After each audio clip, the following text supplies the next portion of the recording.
ശ്രീഷ, തിരുവനന്തപുരത്ത് നിന്ന് വരുന്നു, കഴക്കൂട്ടം. എൻ്റെ സ്വന്തം വീട് ഇവിടെ ആലപ്പുഴയാണ്. ഞാൻ പക്ഷേ ഇവിടെ ഉണ്ടായിരുന്നപ്പോൾ ഇങ്ങനെ കൃപാസനത്തെക്കുറിച്ച് എനിക്കൊന്നും അറിയത്തില്ലായിരുന്നു. 2016 ഞങ്ങൾക്കൊരു ആക്സിഡൻ്റ് ഉണ്ടായി.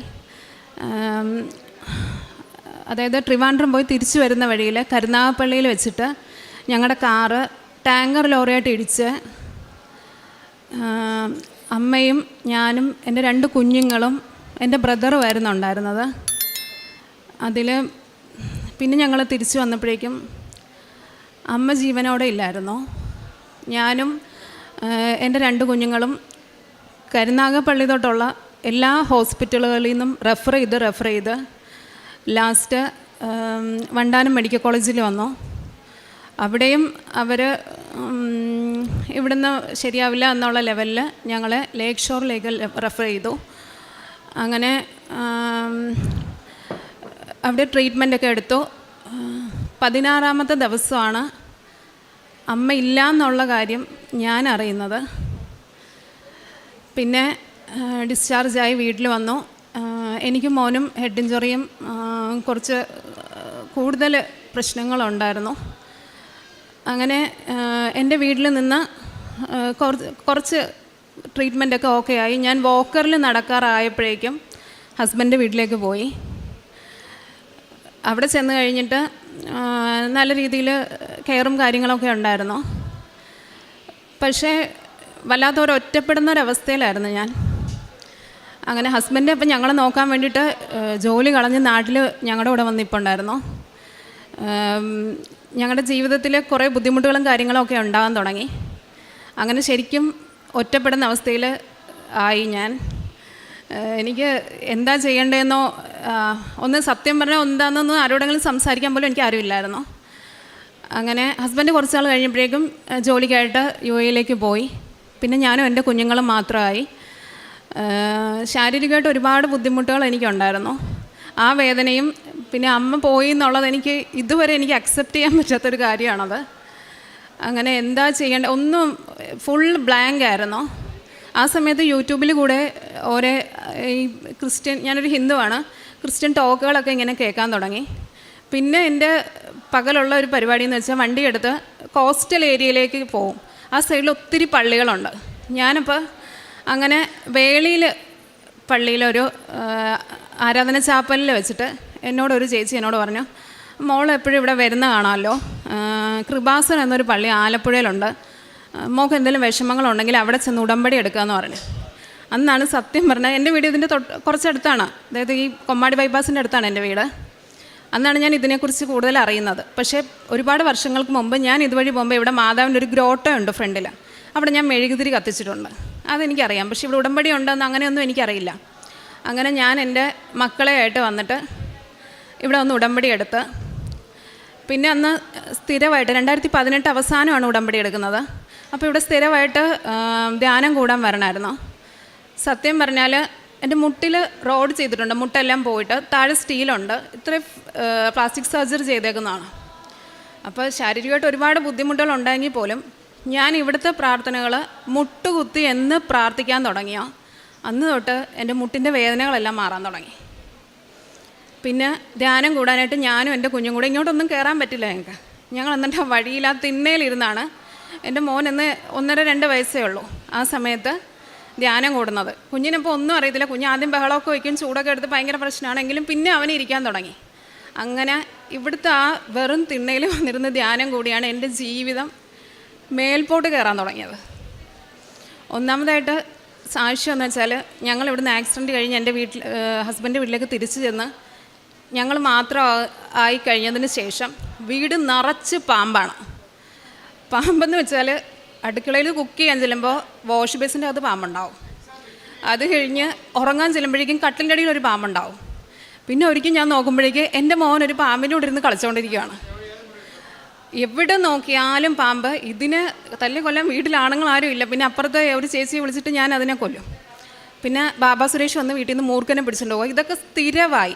സത്യം പറഞ്ഞാൽ പേടിച്ചിട്ട് വീടിൻ്റെ അകത്ത് ജീവിക്കാൻ പറ്റാത്ത അവസ്ഥയായി. പിന്നെ ഞങ്ങൾ ഉറക്കം താഴത്തെ നിലയിൽ നിന്ന് മുകളിലേക്കാക്കി. കാരണം ഭയമാണ്, രാത്രി ആകുമ്പോഴത്തേക്ക് എവിടുന്നാ പാമ്പ് ഇറങ്ങി വരുന്നതെന്ന് അറിയില്ല.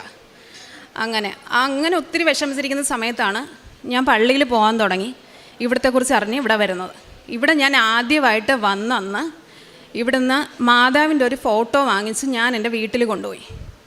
അതെൻ്റെ വീട്ടിൽ കൊണ്ടുവന്ന് വെച്ചിട്ട് അന്ന് തൊട്ട്, അതായത് 2018 തൊട്ട് ഈ നിമിഷം വരെ എൻ്റെ വീട്ടിൽ പാമ്പില്ല.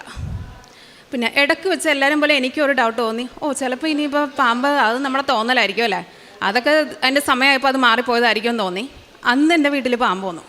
പാമ്പ് എന്ന് വെച്ചാൽ മതിൽ കെട്ടിയിരിക്കുന്നതിൻ്റെ താഴെയായിട്ടൊരു ചെറിയ ഹോളുണ്ട്. ഹോളിൻ്റെ അപ്പുറത്തൂടെ പാമ്പ് നിരച്ച് വരാൻ തുടങ്ങിയപ്പോഴേക്കും എൻ്റെ മക്കൾ പറഞ്ഞു, അമ്മേ പാമ്പ് വരുന്നു എന്ന് പറഞ്ഞു. അങ്ങനെ ഞാൻ ഓടിച്ചെല്ലുമ്പോൾ അവിടുന്ന് നല്ല സ്പീഡിൽ നിരച്ച് വന്ന പാമ്പാണ്. എൻ്റെ മതിലിൻ്റെ അകത്തേക്ക് കയറി കഴിഞ്ഞിട്ട് ആ പാമ്പ് നിരയ്ക്കത്തില്ല, അത് അകത്തേക്ക് വന്ന് അപ്പോഴേ അവിടെ ചത്തു വീണു. പിന്നെ ഇന്ന് വരെ, ഈ നിമിഷം വരെ എൻ്റെ വീട്ടിൽ പാമ്പില്ല. എനിക്ക് ഒരുപാട് അനുഗ്രഹങ്ങൾ ഇവിടെ കിട്ടിയിട്ടുണ്ടെങ്കിലും ഇത് ഞാൻ എന്നും എനിക്ക് ഒന്നാമതായിട്ട് പറയേണ്ട സാക്ഷിയാണത്.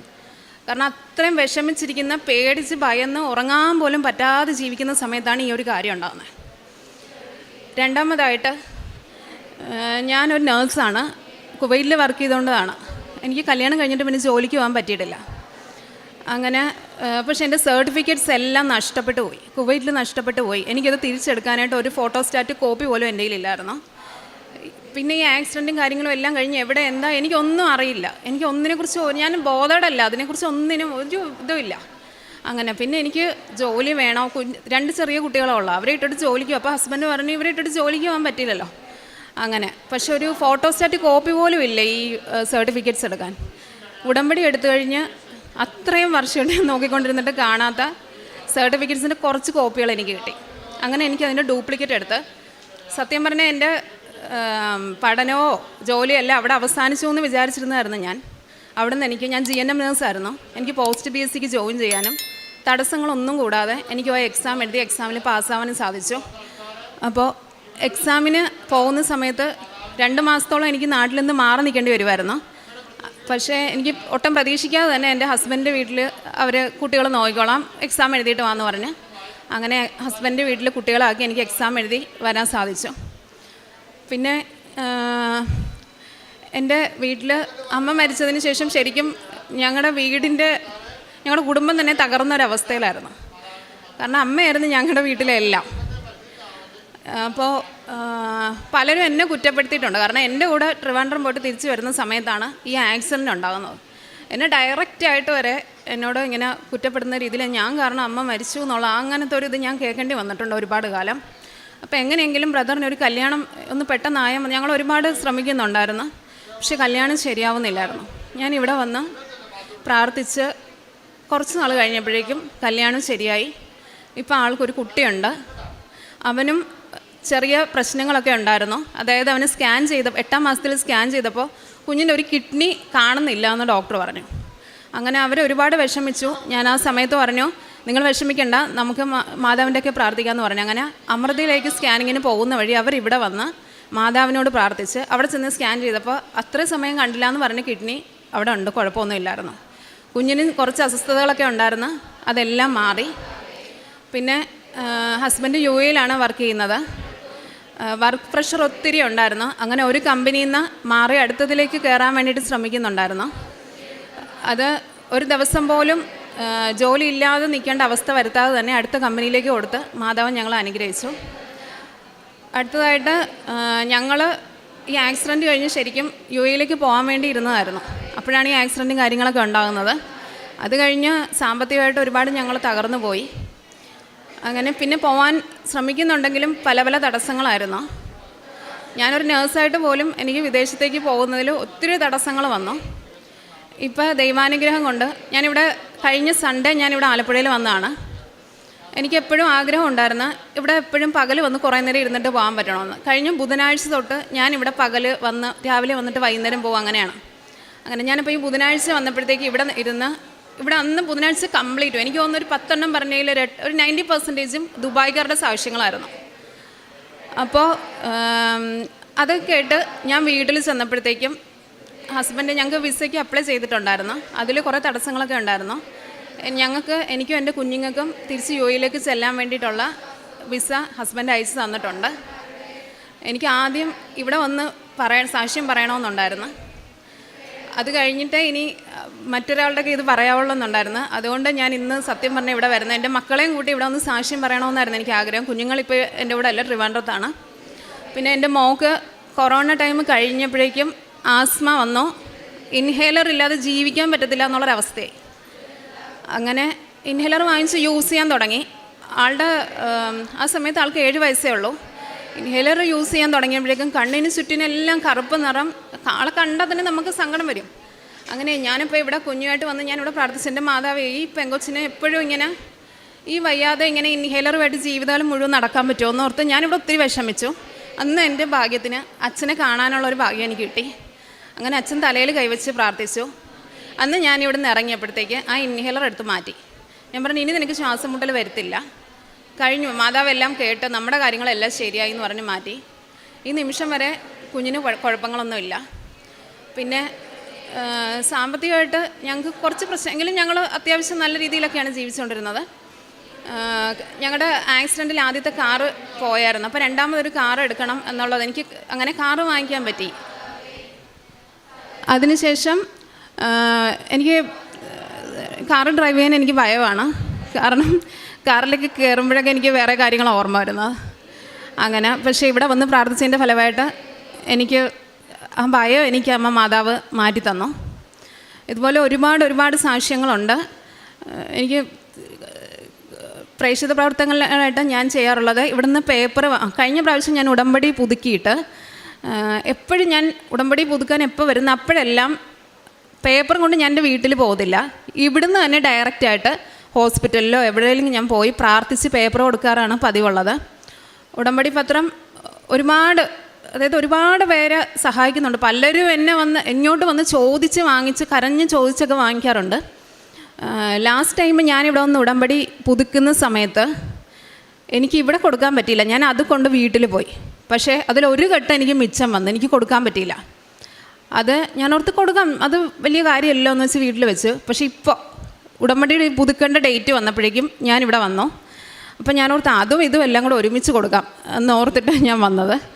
പക്ഷേ ഇവിടെ ഞാൻ ഉടമ്പടി പുതുക്കാൻ വന്ന അന്ന് ഇലക്ഷൻ ആയിരുന്നതുകൊണ്ട് ഇവിടെ ഉടമ്പടി പുതുക്കാൻ പറ്റിയില്ല. അപ്പം ഞാൻ ഓർത്ത് പേപ്പർ കൊടുക്കാത്തതുകൊണ്ടാണ് എനിക്ക് പുതുക്കാൻ പറ്റാത്തത്. അതുകൊണ്ട് ഞാൻ ഇവിടെ നിന്ന് പേപ്പർ തരുമെന്ന് ചോദിച്ചപ്പോൾ തരാമെന്ന് പറഞ്ഞു. അങ്ങനെ ആ പേപ്പർ വാങ്ങിച്ച് ഞാൻ അപ്പം തന്നെ ഇവിടെ നിന്ന് തന്നെ ഡയറക്റ്റ് ഞാൻ ജില്ലാ ഹോസ്പിറ്റലിൽ പോയി ഞാൻ പ്രാർത്ഥിച്ച് ഉടമ്പടി പേപ്പറും കൊടുത്തു.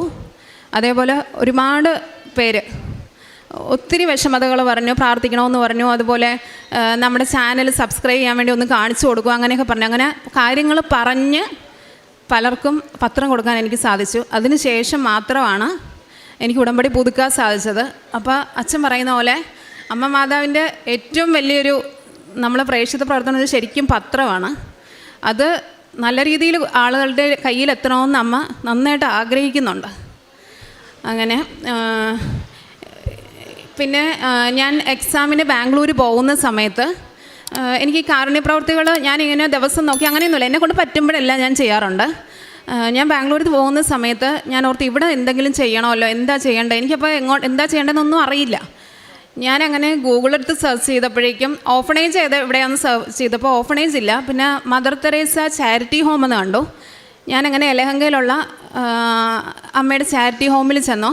ശരിക്കും അവർക്കൊന്നും ഭക്ഷണവും ഇതും പൈസ അതൊന്നും അല്ല വേണ്ടത്. അവർക്ക് അവരുടെ കൂടെ കുറച്ച് നേരം ഇരുന്ന് സംസാരിക്കാനും കുറച്ച് നേരം അവർ പറയുന്ന കേൾക്കാനും ഒക്കെ ഒരാളാണ്. ഞാൻ അന്ന് രാവിലെ പോയിട്ട് വൈകുന്നേരമാണ് വന്നത്. അവർക്ക് എന്താ പറയുന്നത്, അവരെന്തോ അതായത് ശരിക്കും ബുദ്ധി വൈകല്യമുള്ള സ്ത്രീകളും മക്കൾ ഉപേക്ഷിച്ചവരും പിന്നെ മാതാപിതാക്കളും ഉപേക്ഷിച്ചവരും അവിടെ ഉണ്ട്. കാരണം ചെറിയ ബുദ്ധി വൈകല്യം ഒന്ന് അറിയുമ്പോഴേ കുഞ്ഞുങ്ങളെ വേണ്ടാന്നും പറഞ്ഞ് ഏതെങ്കിലും ഓഫണേജ് അങ്ങനെയുള്ള കുഞ്ഞുങ്ങളൊക്കെ ആയിരുന്നു അവിടെ ഉണ്ടായിരുന്നത്. അവിടെ ചെന്ന് ആ കുഞ്ഞുങ്ങളുടെ കൂടെയും പ്രായമുള്ളവരും എല്ലാം ഉണ്ട്, അവരുടെ കൂടെ എനിക്കൊരു ദിവസം ചിലവഴിക്കാൻ പറ്റി. അതൊരു വലിയൊരു ഭാഗ്യമായിട്ടാണ് ഞാൻ കരുതുന്നത്. ഞാനവിടെ ഒരാൾക്ക് നഖമൊക്കെ വെട്ടി കൊടുക്കുന്ന കണ്ടപ്പോഴേക്കും ഓരോരുത്തരായിട്ട് ക്യൂ ആയിട്ട് വരാൻ തുടങ്ങി. ഞങ്ങളുടെ നഖം വെട്ടുമോ എന്ന് ചോദിച്ചിട്ട്. കാരണം നമ്മൾ സാധാരണ മനുഷ്യർ അവർക്കെന്തോ വലിയ കാര്യം കണക്കാണ്. അതായത് അവരെ ആരും ശ്രദ്ധിക്കാനും മൈൻഡ് ചെയ്യാനും ഇല്ല. നമുക്ക് സത്യം പറഞ്ഞാൽ സങ്കടം വരും. അത് ഈ കാരുണ്യ പ്രവർത്തികളിൽ അതൊരു വല്ലാത്തൊരു അനുഭവമായിരുന്നു എനിക്ക്. പിന്നെ ഓഫണേജിൽ പറ്റുമ്പോൾ പൈസ കൊടുക്കാറുണ്ട്. പിന്നെ വീട്ടിൽ ചോറ് പൊതി കെട്ടുമ്പോഴേക്കും ഞാൻ പൊതിച്ചോറ് എടുത്തിട്ട് എന്നെ കൊണ്ട് സാധിക്കുന്ന പോലെ വഴിയിൽ ആരും ഇല്ലാതിരിക്കുന്നവരുണ്ടെന്നെങ്കിൽ കൊടുക്കാറുണ്ട്. ഇത്രയാണ് എൻ്റെ സാക്ഷ്യങ്ങളും. പരിശുദ്ധ